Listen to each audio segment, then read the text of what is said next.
श्रीगणेशाय नमः। श्रीभैरवाय नमः।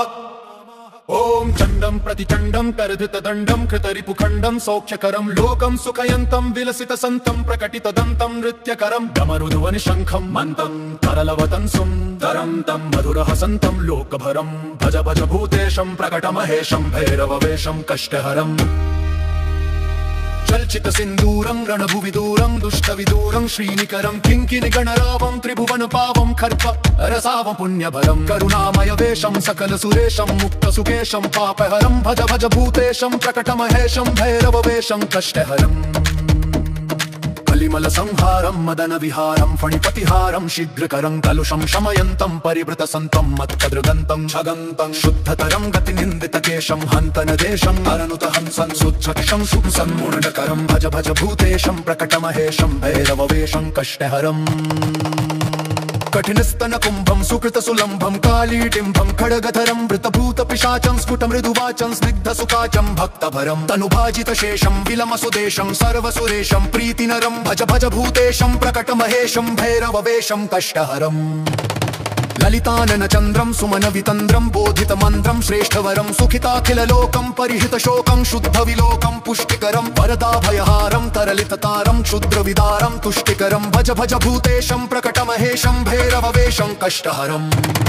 सकलायुधभारं विजनविहारं सुश्रविशारं विश्वविसारष्टमलं शरणागतपालं मृगमदभालं संजितकालं स्वेष्टबलं पदनूपुरशिञ्जं त्रिनयनकञ्जं गुणिजनरं जनकुष्ठहरं भज भज भूतेशं प्रकटमहेशं भैरववेशं कष्टहरम्। मदयुतसम्भ्रावं प्रकटितभावं विश्वसुभावं ज्ञानपदं रक्तांशुकजोषं परिकृततोषं नाशितदोषं सन्मतिदं कुटिलभ्रुकुटीकं जरधननीवीकं विसरन्ध्रीकं प्रेमभरं भज भज भूतेशं प्रकटमहेशं भैरववेशं कष्टहरम्। परिनिर्जितकामं विलसितवामं योगिजनाभं योगेशं बहुमद्यपनाथं गीतसुगाथं कृष्णसुनाथं वीरेशं कलयन्तमशेषं वृतजनदेशं गत्यसुरेशं दत्तवरं भज भज भूतेशं प्रकटमहेशं भैरववेशं कष्टहरम्। ॐ चण्डं प्रतिचण्डं करधृतदण्डं कृतरिपुखण्डं सौख्यकरं लोकं सुखयन्तं विलसितसन्तं प्रकटितदन्तं नृत्यकरं डमरुध्वनिशङ्खं मन्तं तरलवतं सुन्दरं तं मधुरहसन्तं लोकभरं भज भज भूतेशं प्रकटमहेशं भैरववेशं कष्टहरम्। चर्चित सिन्दूरं रणभुविदूरं दुष्टविदूरं श्रीनिकरं किङ्किणिगणरावं त्रिभुवनपावं खर्प रसावं पुण्यभरं करुणामय वेशं सकलसुरेशं मुक्तसुकेशं पापहरं भज भज भूतेशं प्रकटमहेशं भैरववेशं कष्टहरम्।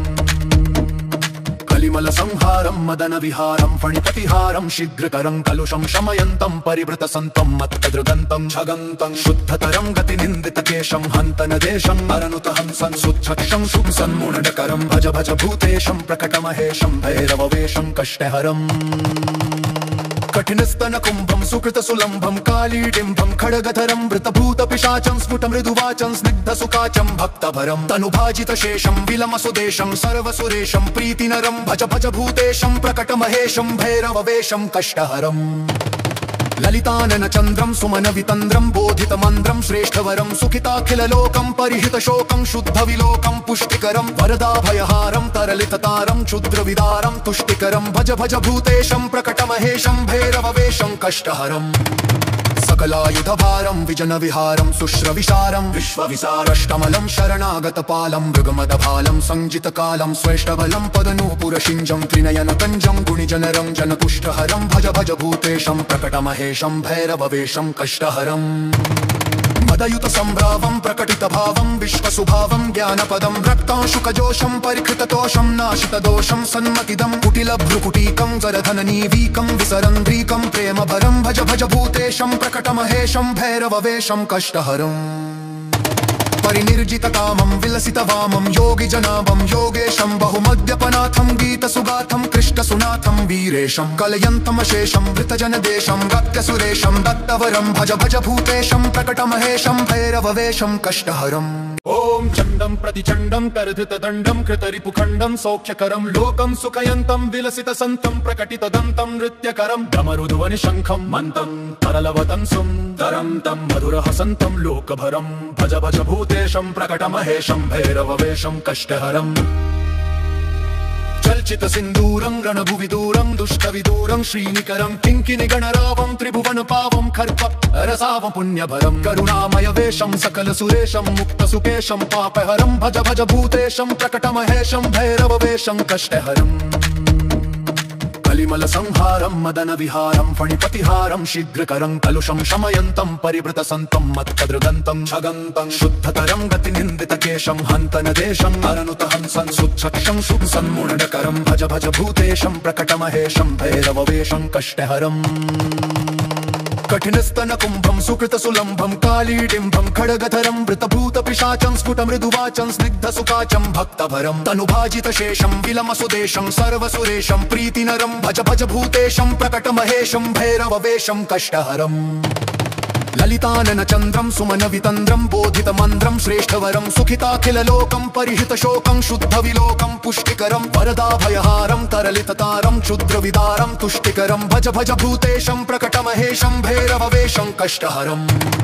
सकलायुधभारं विजनविहारं शुश्रविशारं विश्वविसारष्टमलं शरणागतपालं मृगमदभालं संजितकालं स्वेष्टबलं पदनूपुरशिञ्जं त्रिनयनकञ्जं गुणिजनरं जनकुष्ठहरं भज भज भूतेशं प्रकटमहेशं भैरववेशं कष्टहरम् मदयुत सम्भ्रावं प्रकटितभावं विश्वसुभावं ज्ञानपदं रक्तांशुकजोषं परिकृततोषं नाशितदोषं सन्मतिदं कुटिलभ्रुकुटीकं जरधननीवीकं विसरन्ध्रीकं प्रेमभरं भज भज भूतेशं प्रकटमहेशं भैरववेशं कष्टहरम् परिनिर्जितकामं विलसितवामं योगिजनाभं योगेशं बहुमद्यपनाथं गीतसुगाथं कृष्णसुनाथं वीरेशं कलयन्तमशेषं धृतजनदेशं गत्यसुरेशं दत्तवरं भज भज भूतेशं प्रकटमहेशं भैरववेशं कष्टहरम् ॐ चण्डं प्रतिचण्डं करधृतदण्डं कृतरिपुखण्डं सौख्यकरं लोकं सुखयन्तं विलसितसन्तं प्रकटितदन्तं नृत्यकरं डमरुध्वनिशङ्खं मन्दं तरलवतं सुन्दरं तं मधुरहसन्तं लोकभरं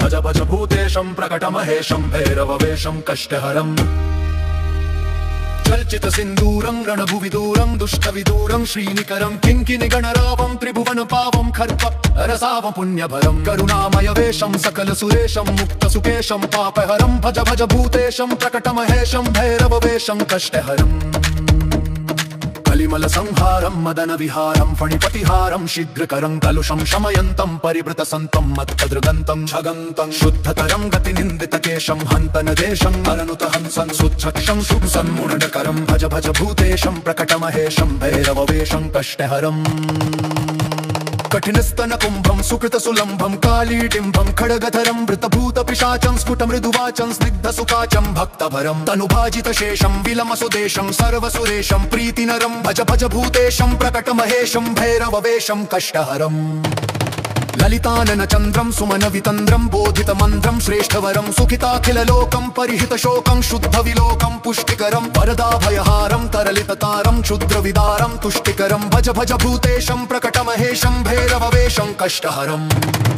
सकलायुधभारं विजनविहारं शुश्रविशारं विश्वविसारष्टमलं शरणागतपालं मृगमदभालं संजितकालं स्वेष्टबलं पदनूपुरशिञ्जं त्रिनयनकञ्जं गुणिजनरं जनकुष्ठहरं भज भज भूतेशं प्रकटमहेशं भैरववेशं कष्टहरम् मदयुत सम्भ्रावं प्रकटितभावं विश्वसुभावं ज्ञानपदं रक्तांशुकजोषं परिकृततोषं नाशितदोषं सन्मतिदं कुटिलभ्रुकुटीकं जरधननीवीकं विसरन्ध्रीकं प्रेमभरं भज भज भूतेशं प्रकटमहेशं भैरववेशं कष्टहरम् परिनिर्जितकामं विलसितवामं योगिजनाभं योगेशं बहुमद्यपनाथं गीतसुगाथं कृष्णसुनाथं वीरेशं कलयन्तमशेषं धृतजनदेशं गत्यसुरेशं दत्तवरं भज भज भूतेशं प्रकटमहेशं भैरववेशं कष्टहरम् इति श्रीभैरवताण्डवस्तोत्रम् अथवा कष्टहरं श्रीभैरवाष्टकस्तोत्रं सम्पूर्णम्।